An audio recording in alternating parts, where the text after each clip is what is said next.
Hey everyone, welcome back to Screen Time Breakdown. I'm your host, and today we're talking about Superman. No, not the 1978 classic that made you believe a man could fly. We're talking about James Gunn's brand new take on the Man of Steel, which also happens to be the official start of the new DC cinematic universe. But here's the thing, instead of soaring high, this one kind of crash lands. Let's break it down. All right, so this film was supposed to be DC's big comeback. After a rough 2023, remember The Flash, Shazam 2, Blue Beetle, and Aquaman 2? Yeah, exactly. DC hit reset. They handed the keys over to James Gunn, the guy behind Guardians of the Galaxy and the Suicide Squad, hoping he'd breathe new life into this universe. And what better way to kick things off with Superman, right? Except this doesn't really feel like the triumphant return we were promised. Instead, it plays more like a quirky side project than the launchpad of a cinematic empire. Now, to be fair, Gunn does make some bold choices. He skips Superman's origin entirely. No exploding Krypton, no Kansas farm, no discovering powers for the first time.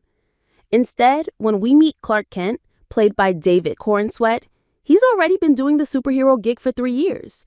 He's dating Lois Lane, working at the Daily Planet, and battling a bald billionaire named, you guessed it, Lex Luthor, played here by Nicholas Hoult.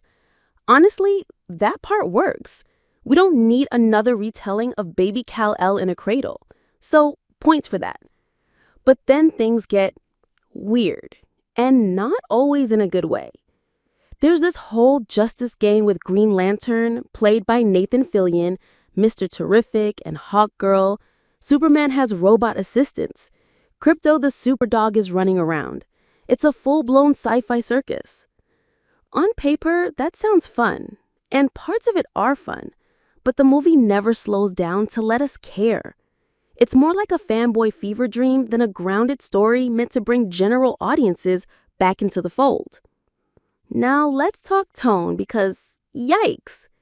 One moment you're watching a heartfelt moment between Clark and Lois, the next you've got slapstick comedy and sentient Superman robots. The film can't decide if it wants to be a goofy B-movie or a serious superhero flick. And as a result, it kind of fails at being either. Fans of Gunn's earlier work might enjoy the chaos, but if you're someone who hoped for a sincere, emotionally grounded Superman story, you might walk away feeling a little cold. So here's where I land. Would I go see this in theaters again? No. Would I pre-order the 4K Blu-ray? Nope. Would I tell my friends and family to catch it on streaming? Honestly, even that's a stretch. And listen, I wanted to love this movie. I was rooting for it. But instead of being the Iron Man moment for DC, it's more like a confused pilot episode of a series that doesn't know what story it wants to tell. If you're a die-hard DC fan, sure, you'll find some nuggets of joy. But for the rest of us, just go rewatch Christopher Reeve's Superman. That movie still knows how to fly. That's going to do it for today's episode of Screen Time Breakdown. What did you think of James Gunn's Superman?